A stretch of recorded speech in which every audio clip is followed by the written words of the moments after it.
When they call you by that name, always look. It catches your attention. This is how the trumpet will be. And people have to be looking for it. People have to be ready for it. And this is the reason why the elevation of consciousness and awareness now that Jesus Christ is coming back.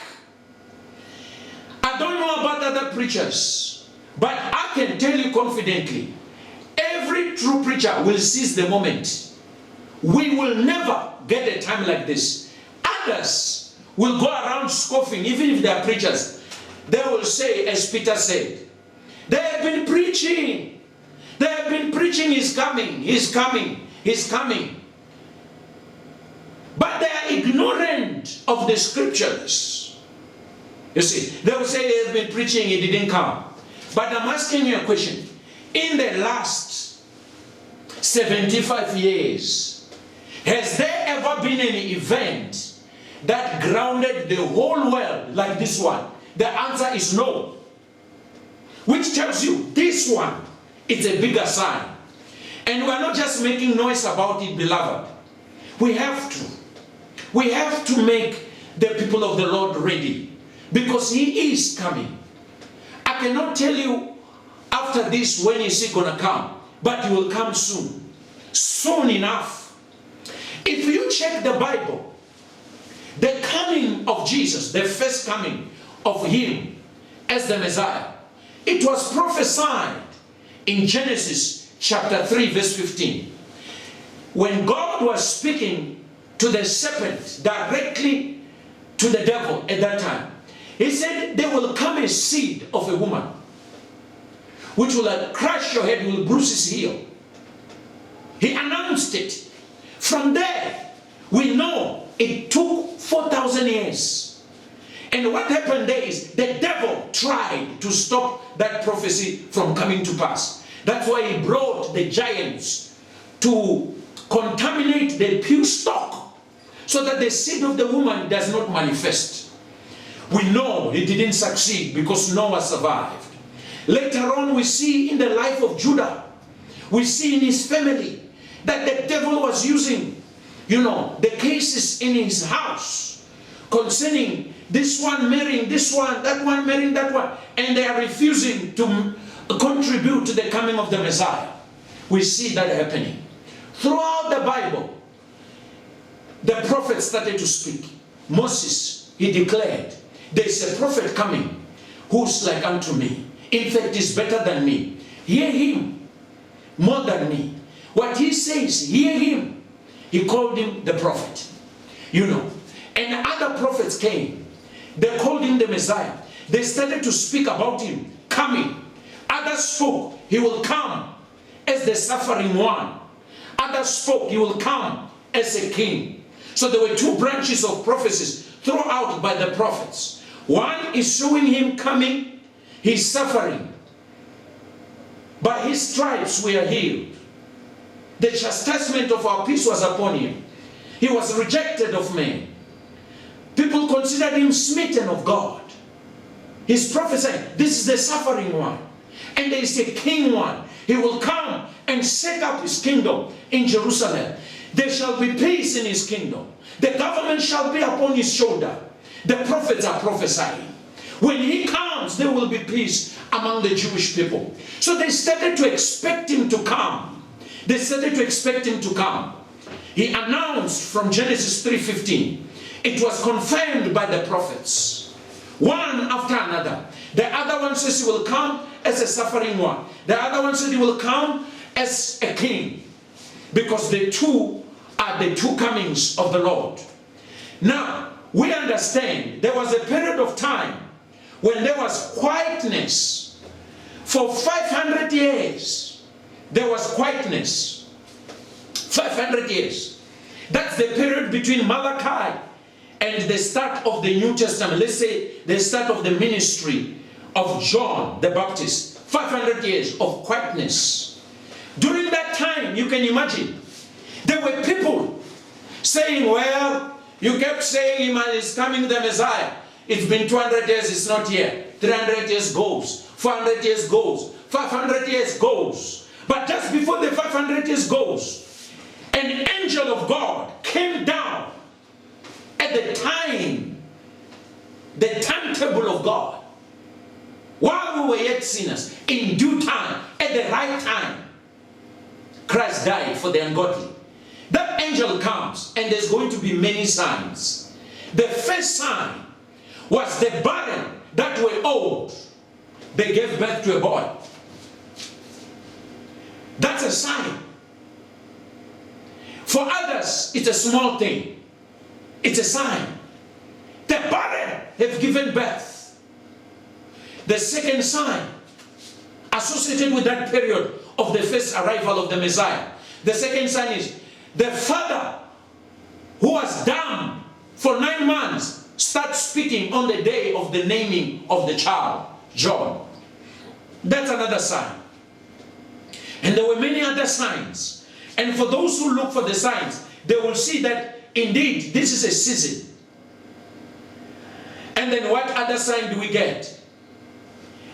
There were what the Bible calls wise men of the East. So let me tell you about them. They were the Magi.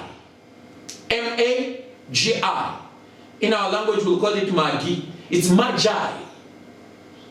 These people had lived in Babylon in the time of Daniel, to whom Gabriel told him that it's 70 weeks, which is 70 weeks of years. At this time, the Messiah will come and he will be cut off, not for himself. Daniel was called the chief of the Magi. Remember, he was made the leader of the magician and the wise men and the Chaldeans because he could interpret dreams and visions. As a leader, he also taught them about the vision which was told him by Gabriel. That time, this Gabriel told him, this is determined, and there shall come a king, Messiah. He told them, he taught them. That knowledge was passed on to the different ones in the school of the wise men, which Daniel had established. You fast forward, because the time of Daniel, between Daniel and Jesus Christ, it's about 500 years. 500 years later, the same angel that appeared to Daniel, that same angel is the one who comes down, Gabriel. He comes down. He's the one to announce this. He's here to tell the people, I didn't forget. And the first sign, of course, was the sign of John's birth. The second sign was himself, Gabriel, the mighty one, the powerful one, himself appearing like a star among these Magi that had expected the Messiah after the prophecy of Daniel, which prophecy was given by the same Gabriel. They see the star. This is his star. This is his angel. And when they see that angel, they understood that language. They consulted the prophecy. They consulted the learnings they got, and it was passed on from Daniel through the different head of schools of the Magi. And they understood, this is that sign we have been waiting for. Our leaders in the past, they thought it will come to pass in their day. It didn't come to pass. But this is it. And what happened? They went and followed the star. On purpose, that angel disappeared. When they go to Jerusalem, disappeared on purpose. It was not a star, it was a star, something that they can see even during the day. They are seeing it all the time. You know, it's an angel of the Lord, bright. We know the Bible speaks about mighty and powerful angels. When they come, there is so much light associated with them. So anyway, this is Gabriel. And he makes them to go into the palace to announce another sign of the first arrival of Christ. I'm talking to you about signs. Now, when they got there, We know Herod, he called the priests. When he asked them, where should the Messiah be born? They consulted the book of Micah, which said, out of Bethlehem shall come a governor, shall come the Messiah, the leader, the ruler. And they said, from Bethlehem. And then that was a sign to them, so that they can record. They can record that day.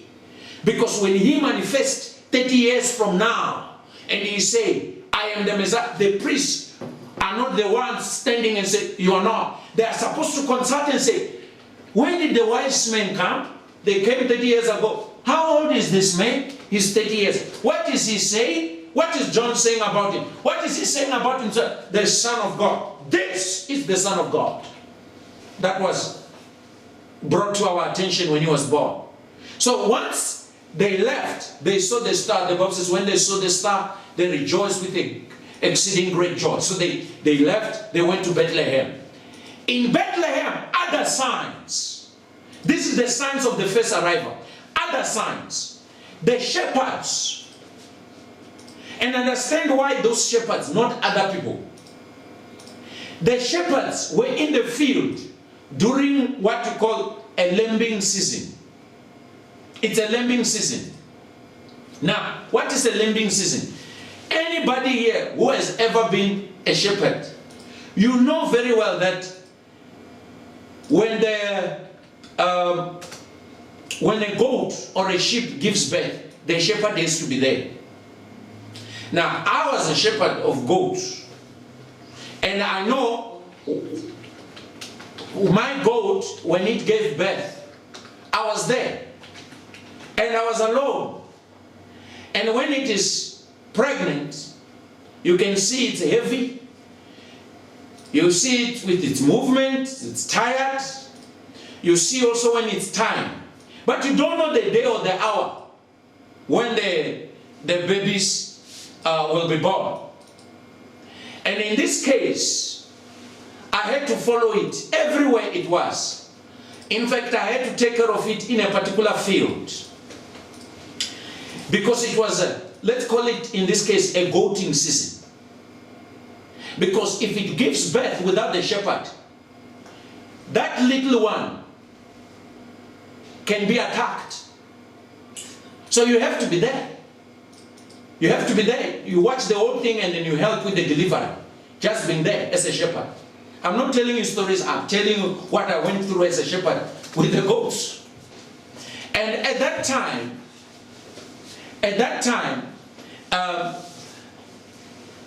so Mamrut is helping me here to understand it's a goat header. So thank you. Not a shepherd. The shepherd is of the sheep. So a goat header, I had what? With the goats. Thank you. Praise God. Now, at that time, it was the lambing season in these shepherds. Now, why was it announced to them? Because in the time of the temple, because the temple was there when Jesus was born, the lambs that were sacrificed in the temple, they used to be raised in Bethlehem. And these shepherds are watching over the birth of these little lambs, which will later be sacrificed. That's why God announced to them, well, yes, it's good you are taking care of these little lambs. Now, the real lamb has arrived. You will find him wrapped in swaddling clothes, lying in a manger. That is the real lamb that is going to replace all these little lambs that you are sacrificing week in and week out. And that was another sign. It's the sign of the Messiah arriving. The greatest of all was 30 years later. John, who was 6 months older than Jesus. He was 6 months older than Jesus. He starts coming. He tells the people, he's here. He's here. They say, who? The Messiah is here. But he doesn't call him the Messiah. He said, the Lamb. The Lamb. Because if he said the Messiah, they're going to miss the message. To them, the Messiah is a king. To them, the Messiah cannot be killed. That's why he said, the lamb. To the shepherds, they look back and say, that message 30 years ago about the lamb, that's the lamb. That's why some of them, they go to join John and say, what must we do? He said, you have to go and dip. You must be baptized. The priests were supposed to consult and say, when did the Magi come? Is this not that lamb? And they're supposed to go and be baptized. They didn't believe it. So then, to them, the sign is nothing. They became scoffers. Like today, there are scoffers that will scoff this. No, there's no sign, be quiet. And some of them are preachers. You know, some of them are preachers that will speak like this. This John said, this is the lamb. Even for him, he was given a sign that when you baptize him and you see the Holy Spirit descending upon him like a dove, that's him. So when he came, and he also laid hands on him in that baptism, John, coming from the family of priests, he laid upon him the sins of all of them that confessed. Like the Old Testament priest used to lay hands on the animal called the scapegoat, Azazel, and send it into the wilderness. When John is baptizing Jesus, he lay hands on him. This is why when Jesus came, John said, no, not you say. You ought to baptize me. He said, we must do it to fulfill all righteousness, to fulfill all the law. The law says, if I am a lamb, the priest must lay hands on the lamb, and the lamb must head to the wilderness. What happened? He laid hands on him, he baptized him. Where did Jesus go after baptism? To the wilderness. Azazel, scapegoat, taking away. That's why when he was living, John says, the lamb that takes away the sins of the world. And this same John, when later on he is arrested, cast into prison, Jesus doesn't visit him. John asked questions. If he's the Messiah, why is he not visiting me? He was getting offended. Not only was Jesus his cousin, but is his fellow prophet. He's not even coming even in the name of my cousin. Talk less of in the name of the Lamb. He's not coming. Jesus, knowing he cannot go and deliver him because the time for John to go had arrived. That's why John was given to all the parents, so that for him it's not a big loss. You understand that? He was the child of their old age. Huh? So when they die, you know, it's not in pain too much, because also he doesn't have much time. So everyone is gone. And when he goes, where does he go? To Abraham's bosom.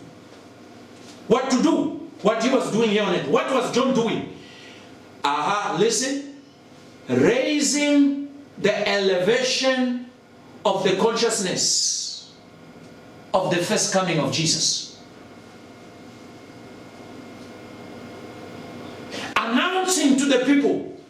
First, for days, he kept saying, he's coming, he's coming. And the people were ready. When he arrived, he said, it's him, follow him. Let him increase and I decrease. And we know the Bible says, some of the disciples followed Jesus and they stopped following John. Why? Their hearts were prepared. How is it possible that you will find Jesus, you will find professional fishermen, and then, you know, they are struggling to catch fish. Then with his help, they catch the mightiest catch. And then he tells them, follow me, stop this, and they just follow him. Their hearts were ready. Their consciousness was elevated. If it was not elevated, they were not going to follow him. I'm saying this so you understand this. The rapture, the reason we're in this season is to elevate the consciousness of the rapture, the coming of the Lord in the rapture. If we miss this as preachers, we have failed our people. It doesn't matter who scoffs at this time. to say, no, no. But this sign has never happened in the last 75 years. The world has never stopped like today. When we thought it stopped for a few weeks, the weeks are turning into months. And it's going to be months. And we will never get another chance like this. That's why those that are seizing the moment, they are like John, preparing the people in the north, the south, the east, and the west. They are telling the people, repent! The kingdom of God is here. You see, Jesus is coming very soon. Repent! Be ready for the Lord. Others will scoff like the priest of his day, who ignore the scriptures that they say they know. They will scoff at him. But those who hear, they will be ready. Those who go with the priests, those are the ones, the Bible says, when you think not, then he comes. In the hour you think not, then he comes. And to them, they were not made ready by what they were listening to. But others were ready. This is the reason why I said, when John sent to Jesus, are you still the Messiah? Because I see you don't visit me. Jesus healed the sick, the blind, raised the dead. And he said to the disciples, go tell John what you saw. And as the disciples are going away, the disciples of John, Jesus said, there is no great prophet born among women greater than John. Why was John the greatest of them all? Because Isaiah said he is coming. He is coming. Jeremiah said he is coming. Ezekiel said he is coming. The Messiah will come and rule. You see, John, different from others, he said, he's here. He is here. Which means John is the great prophet because he prophesied what he saw coming in his day. He prophesied it. He said he's coming. For the first 6 months, he keeps saying, he's coming, he's coming, he's coming. When he arrived, he said, it's him. His prophecy came to pass before he died. He saw it. He's the greatest prophet. He prophesied and see it come to pass the same time. That's what Jesus said. That's the great prophet. You must honor him. He's a great prophet. Don't look down upon him. Knowing how he's going to die. That even if he's dead, this prophet, his ministry continues in Abraham's bosom. He gets there, he starts to prepare their hearts. I'm telling you, he's coming. I've left him on surface. I baptize him with this hand. I have seen the Messiah. And I can see Simon. Simon the prophet, who dedicated Jesus. The one who said, now my eyes have seen the salvation of the Lord. I can depart in peace. Simon joined. He joined him in that pulpit in Abraham's bosom. He said, this John, what he's saying is true. I dedicated this John. And a few months later, I dedicated the Messiah. And a few days later, I departed. Because I told the Lord, that's it. Anna was also there. She said, can I say something? They said, say on. I also saw him. He's up there. Everyone's heart was ready. What John is speaking is dead. Zachariah and Elizabeth, they also come to support and say, it is true. The way this boy was born, and they started to narrate the story. Everyone's heart was rejoicing. You can see David singing psalms. The Lord is my shepherd. You know, all over the place making noise there in Abraham's bosom. He's coming to take us out of here. Their hearts were ready. The elevation of their consciousness had been at a high level because somebody prepared them. Jesus said, he's coming. We will never get another sign like this. I do not know how many years we're going to live after lockdown. I don't know. But I can assure you, when we come out of this, you better maintain this consciousness. Because when he comes, it will be a sound of a trumpet. The trumpet, to you, it will call you by your name. It will call you by your name. You will hear it saying, John, come up here. John, John, come up here. Come meet me there. The other people will say, wow, it's about to rain. That's a big thunder. Other people will say, well, that mine is blasting during the day or at night. What a big blast. That must be 500,000 tons at once, gone. But others are hearing, come up here, come up here. Others are thinking, wow, did you hear that sound? That's an earthquake. Wow. The other one said, well, it's about to rain. That's an accident. There must be a bus that hit a truck. Wow. And they'll just continue. But others, they're hearing, come up here. Come up here. Somewhere, come up here. John, come up here. Come up and meet me in the air. Because your consciousness is there. Within a twinkling of an eye, you are out of here. That's the rapture. And as I conclude, I want to read in Matthew 24.